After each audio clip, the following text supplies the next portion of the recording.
اعوذ باللہ من الشیطان الرجیم بسم اللہ الرحمن الرحیم۔ السلام علیکم میرے ناظرین، امید ہے آپ سب ٹھیک ٹھاک ہوں گے۔ اللہ تعالیٰ سے دعا کرتی ہوں کہ اللہ تعالیٰ کل کائنات پر اپنا خصوصی فضل و کرم فرمائے، آمین ثم آمین۔ آج میں آپ کے ساتھ ایک بہت ہی زبردست ٹاپک ڈسکس کرنے جا رہی ہوں، جو کہ مجھے کافی میری سسٹرز نے بھی مجھے کہا ہے کہ اس ٹاپک پہ بات کریں۔ یہ بہت سارے مسائل ہر گھر میں، ایک تو کورونا نے تباہی مچائی ہوئی ہے، کچھ شیطانی وسوسے اور اس طرح کی چیزیں جو ہیں وہ ابیوز اور اس طرح کی چیزیں ہماری زندگی میں آنا شروع ہو چکی ہیں۔ ناظرین، جیسا کہ انسانی تاریخ میں ایسے ہزاروں واقعات ملتے ہیں، انسانی آنکھ سے خارج ہونے والی منفی قوت کا ذکر ملتا ہے۔ سب کچھ حقائق پر مبنی ہے۔ جب انسانی آنکھ سے یہ منفی خارج ہوتی ہے تو اسے عام لفظوں میں نظر بد کہا جاتا ہے۔ نظر بد کی وجہ سے کوئی بھی انسان بیمار پڑ سکتا ہے اور بد نصیبی اس پر آڑے آ سکتی ہے۔ قرآنی آیات سے پتہ چلتا ہے کہ بری نظر کی وجہ سے انسان کی موت بھی واقع ہو سکتی ہے۔ استغفر اللہ۔ اب میں آپ کو یہ بتاتی ہوں کہ یہ آپ کو کیسے پتا چلے گا کہ آپ کس کی بہت ہی بری نظر کی زد میں آ چکے ہیں۔ انسان کی نظر میں ایسی تاثیر ہوتی ہے کہ کسی دوسرے انسان کے جسم اور جان پر اثر انداز ہونا شروع ہو جاتی ہے، تو اس کا اثر ہمارے پیارے نبی آقا کریم سیدنا حضرت محمد مصطفیٰ صلی اللہ علیہ وآلہ وسلم پر اس کا اثر ہونے کی گنجائش تھی۔ اگر ایسا نہ ہوتا تو اللہ تعالیٰ اس کا ذکر قرآن پاک میں نہ فرماتے۔ ناظرین، میں آپ کو بتاؤں کہ نظر کی دو قسمیں ہوتی ہیں، ایک ہوتی ہے نظر تعجب اور ایک ہوتی ہے حسد کی نظر۔ ناظرین، جیسا کہ آپ جانتے ہیں کہ ہمارے نبی پاک حضرت محمد مصطفیٰ صلی اللہ علیہ وآلہ وسلم کو بھی نظر لگی، لوگوں نے ان پر بھی جادو کیے۔ حضرت امام حسن اور حضرت امام حسین جیسے ہمارے پیاروں پر بھی دشمنوں نے وار کیے، اور ہم ہمارے اللہ کے حبیب، ان کے نبیوں پیغمبروں پر یہ لوگ عمل کرتے رہے ہیں۔ اور ابھی بھی بہت ساری میری بہنیں ہیں جو یہ کرتی ہیں کہ ان کے گھر میں کوئی پریشانی آتی ہے، وہ بھاگتی ہیں، ایک ان کو مشورہ دیتا ہے کہ فلاں پیر ہے، فلاں پیر کے پاس جاتے ہیں۔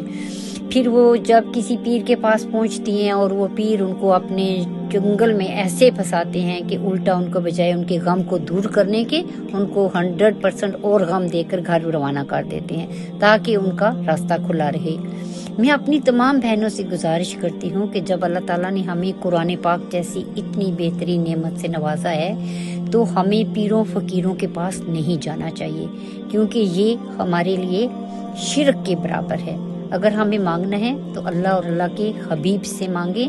اللہ تعالیٰ کی آپ قرآن پاک کو کھولیں، آپ کو ہر غم ہر دکھ کا علاج ملے گا۔ اللہ تعالیٰ نے شیطان کو کھلا چھوڑا ہوا ہے کہ تمہیں جو کرنا ہے کرو۔ میں مانتی ہوں کالا جادو ہوتا ہے، میری اپنی پرسنل لائف کا ایکسپیرینس ہے۔ لوگوں کے گھر تباہ کرتے ہیں لوگ، جادو کر کے کرتے ہیں۔ ایک انسان جو کہ بہت ہی غصے میں آ جاتا ہے، وقتی طور پہ بہت غصے میں آ جاتا ہے اور اسے سمجھ ہی نہیں لگتی کہ میں کیا کروں، تو وہ سراسر کالا جادو ہے، اس پر جادو کیا گیا ہے۔ اگر 24 گھنٹے ایک انسان کی کیفیت سیم رہے تو وہ کالا جادو نہیں ہے، لیکن کسی وقت وہ انسان ڈاؤن ٹو ارتھ ہو جاتا ہے، آپ سے اتنا پیار کرتا ہے، آپ سے محبت کرتا ہے، آپ کو اپنی زندگی سمجھتا ہے، آپ کی بہن ہے، بھائی ہے، بیوی ہے، بیٹی ہے، کوئی رشتہ دار ہے، کوئی بھی ہے، لیکن کسی وقت اس کو وہ دورہ کیوں پڑتا ہے؟ کیونکہ وہ اس کے اندر کسی انسان نے اس کو یا تو نظر بد اس کے اوپر اثر ہے یا اس کے اوپر 100% جادو کرنے کی کوشش کی گئی ہے۔ لیکن میرا تو ایمان ہے کہ اللہ تعالیٰ کی طاقت سے زیادہ کوئی بڑی طاقت نہیں ہے، لیکن وقتی طور پر یہ لوگ دوسروں کی زندگیوں کو عذاب بنانے کی کوشش کرتے ہیں، اور انشاءاللہ اینڈ ان کا کیا ہوگا کہ اللہ تعالیٰ ان کو دوزخ کی آگ میں جلائیں گے۔ حضرت امام حسن اور حضرت امام حسین رضی اللہ تعالی عنہ کو نظر لگی۔ آپ صلی اللہ علیہ وآلہ وسلم کا غم بہت زیادہ تھا تو حضرت جبرائیل علیہ السلام حاضر ہوئے. حضرت جبرائیل علیہ السلام نبی پاک صلی اللہ علیہ وآلہ وسلم کے پاس تشریف لائے. بہت غم زدہ تھے. سبب پوچھا تو فرمایا حسن اور حسین رضی اللہ تعالیٰ عنہ کو نظر لگ گئی ہے. فرمایا یہ سچائی کی قابل چیز ہے، نظر واقعی لگتی ہے، آپ نے کلمات پڑھ کر انہیں پناہ میں کیوں نہ دیا؟ فرمایا یوں کہو اللہم ذا السلطان العظیم والمن القدیم ذا الوجہ الکریم ولی الکلمات التامات والدعوات المستجابات آفی الحسن والحسین من انفس الجن وعیون الانس. حضرت محمد مصطفیٰ صلی اللہ علیہ وآلہ وسلم نے یہ دعا پڑھی. وہیں دونوں بچے اٹھ کھڑے ہوئے اور آپ صلی اللہ علیہ وآلہ وسلم کے سامنے کھیلنے کودنے لگے. حضور صلی اللہ علیہ وآلہ وسلم نے فرمایا اے لوگو، اپنی جانوں کو، اپنی بیویوں کو اور اپنی اولاد کو اس پناہ کے ساتھ یہ دعا دیا کرو. اس کے علاوہ نظر بد لگنے پر بھی آپ کو، اگر آپ کو لگتا ہے، آپ کو اپنی نظر خود بھی لگ سکتی ہے. کسی وقت آپ تیار ہوتے ہیں اور آپ اپنے آپ کو جب دیکھتے ہیں تو آپ کو اپنی نظر بھی لگ سکتی ہے. اس لیے آپ اس کے وقت فوراً اگر دیکھیں کہ آپ کو اپنا آپ پیارا لگ رہا ہے، اچھا لگ رہا ہے، تو اسی وقت صدقہ دے دیں. صدقے میں بہت طاقت ہے، اللہ تعالیٰ کے غصے کو ٹھنڈا کرتا ہے.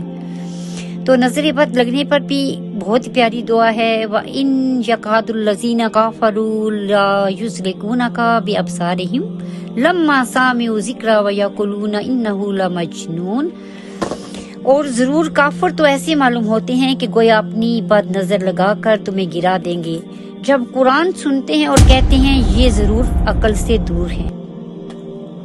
حضرت سیدنا حسن رضی اللہ تعالیٰ عنہ نے فرمایا جس کو نظر لگے اس پر قرآن کی آیتیں پڑھ کر دم کر دی جائیں، کیونکہ اس سے بہت زیادہ آپ کو فرق پڑتا ہے. جادو ہے، برحق ہے، نظر حق جو ہے یہ برحق ہے، یہ لگتی ہے، ہمیں پتہ نہیں چلتا، مطلب ہمیں ظاہر نہیں ہوتا کہ کیا ہوا ہے. ہم بیمار پڑ گئے ہیں، بالکل انسان بے بس اور لاچار ہو جاتا ہے، بے یار و مددگار ہو جاتا ہے، لیکن آپ پر نظر بد ہوتی ہے اور کالا جادو ہوتا ہے. جو لوگ کرتے ہیں انشاءاللہ اس کا ان کو دنیا میں بھی اللہ تعالیٰ ان کو سزا دے گا اور آخرت میں بھی دے گا. کسی کے گھروں کو تباہ کرنا، ماں بیٹی میں لڑائی جھگڑے ڈلوا دینا، ہسبینڈ وائف میں تباہی ڈلوانا، یہ بہت ہی خطرناک ہے اور بہت بڑا جرم ہے، بہت بڑا گناہ کبیرہ ہے. اللہ تعالیٰ سے دعا کرتی ہوں کہ اللہ تعالیٰ ہم سب کو ہدایت دے اور سب کو ان چیزوں سے اپنی پناہ میں رکھے. ناظرین، یہ میں آپ کو جس طرح کہ میں نے بتایا ہے کہ جس طرح جسمانی امراض کے لیے علاج ضروری ہے، اسی طرح روحانی امراض کا بھی علاج بہت ضروری ہے. آپ کو نہیں پتا، کسی وقت نہیں پتا چلتا کہ کون سے دشمن، کون سی بد نظریں آپ کے اوپر چھائی ہوئی ہیں، آپ کس کے زیر اثر ہیں.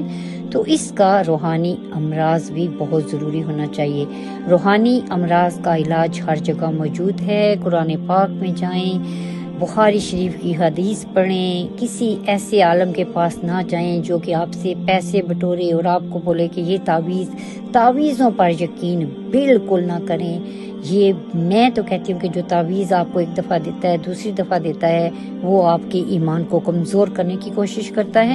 اللہ تعالیٰ پر اپنا اسٹرانگ ایمان رکھیں، اپنا یقین، اپنے ایمان کو مضبوط رکھیں اور اپنے جو آپ کے ارد گرد کسی پہ آپ کو شک ہے کہ یہ بندہ آپ کو نقصان پہنچانے کی کوشش کر رہا ہے، اس سے دور رہیں.